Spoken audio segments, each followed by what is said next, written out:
I'm excited to share with you how AI can streamline your operations, enhance your productivity, and enable you to provide exceptional care to your clients. So let's dive right in. I wanted to record this video to show you just a new cool hack I discovered on ChatGPT.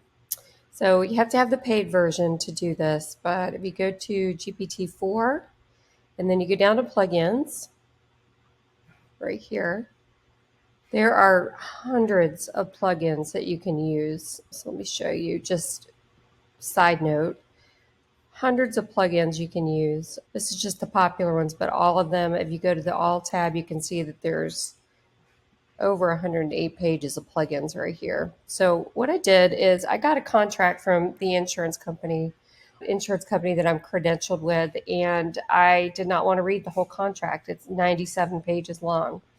And we talked about quite a few updates. So what I did was I came over to All and I typed in PDF reader,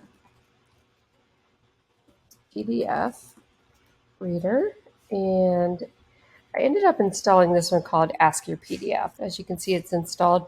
The way you install these is you just click on the install button. Usually it will install it for you. Sometimes they'll have you click through to their web page and then you need to sign up for a free account, sometimes a paid account, depending on what it is. But there's a bunch of these PDF readers and you can have it read your PDF and then ask it questions, basically. And it can make it a lot easier for you to do it that way instead of having to read through the whole thing. So I wanted to show you what I did. I got this contract from an insurance company I'm not going to name because we are not allowed to share specific contract information with people, but I want to show you how this works. So let me do a new chat here.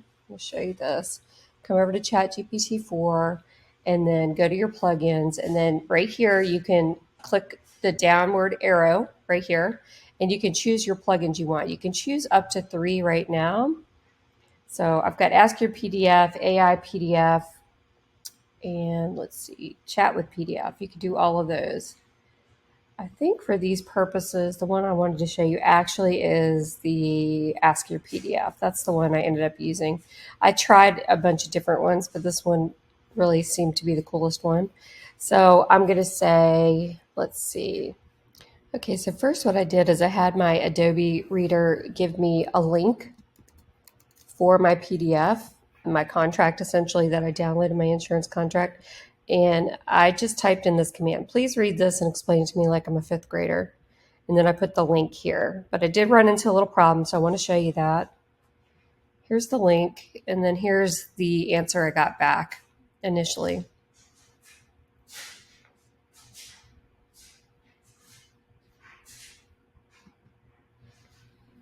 It came back to me and said it doesn't provide a URL ending in .pdf, which it doesn't. So what this particular plugin did is it gave me a way to click right here, and it gave me a box, and it actually allowed me to upload my PDF right here.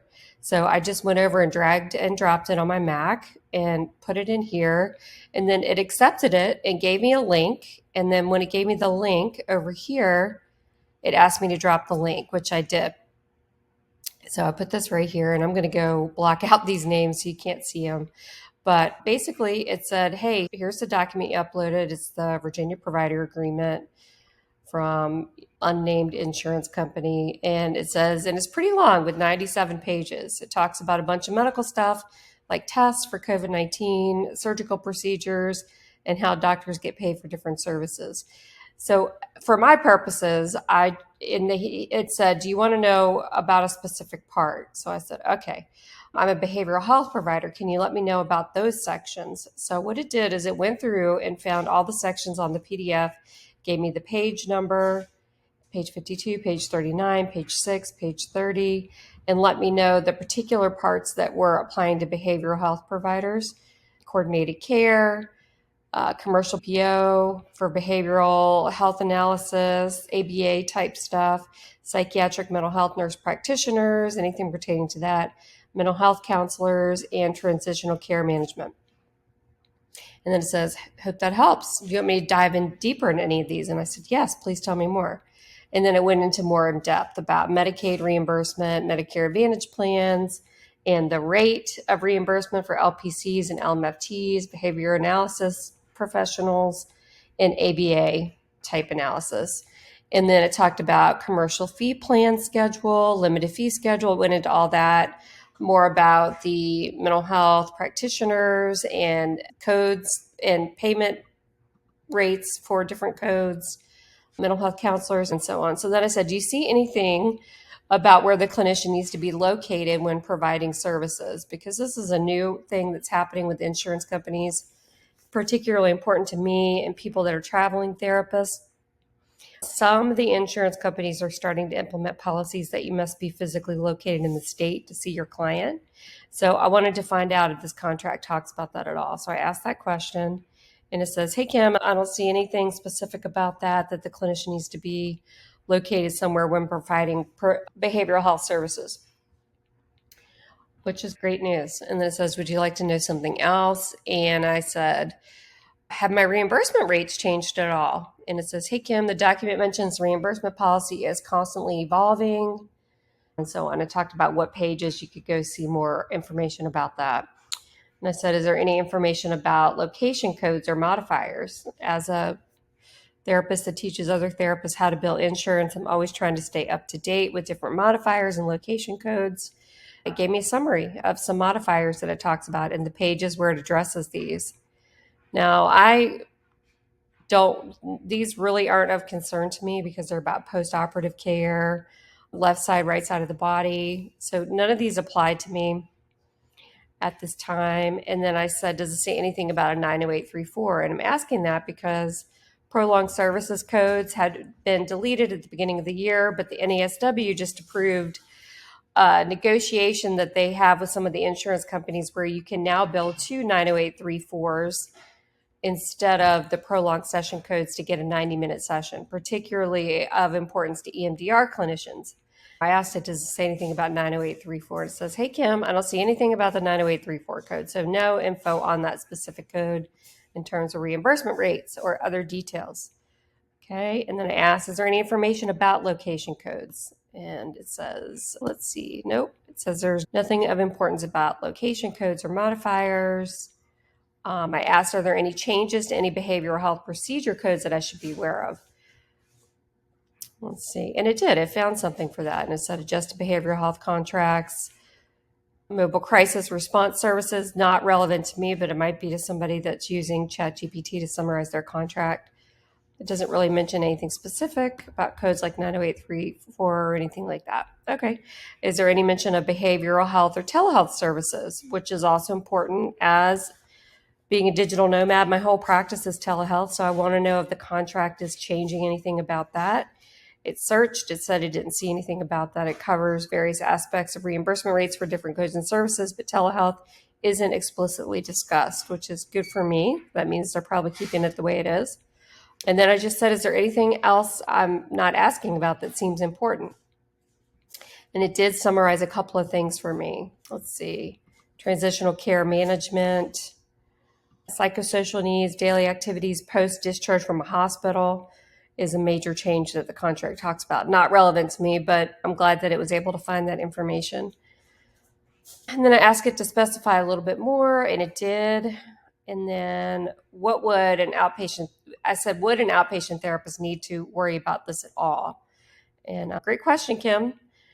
And it basically says that no, it wouldn't be relevant to me unless I was consulting with somebody on a case like this.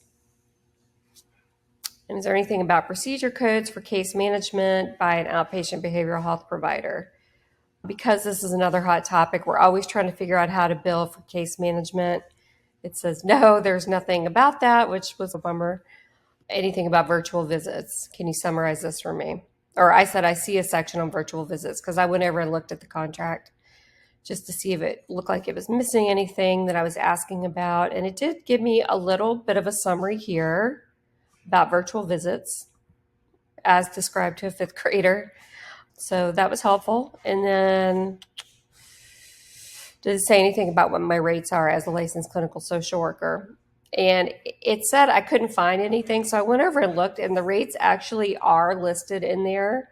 So I was a little disappointed that it wasn't able to see those codes with the reimbursement rates because the rates did go up a little bit. So I went over and looked at that part myself and tried to find some more information about it. And I said, I'm seeing rates on page 44. Oh, you're right, Kim. The rates are indeed mentioned on 44 of the document. Anything else you'd like to know? Yes. What are my rates? And then it still answered with I couldn't find my rates. So this part was a little underwhelming. But anyway, I just wanted to show you how this PDF reader works and all the different questions you can ask with it in case you want to have it read a contract for you, or just any PDF. It could be an educational PDF, it could be a contract, or it could be a 97-page document by the insurance company like the one I just showed you. Stay curious and open to the possibilities of AI in running your private practice, as we will continue to embrace these exciting advancements. And I'll continue to bring really exciting trainings and eye-opening ideas to help you continue to make your practice run more smoothly.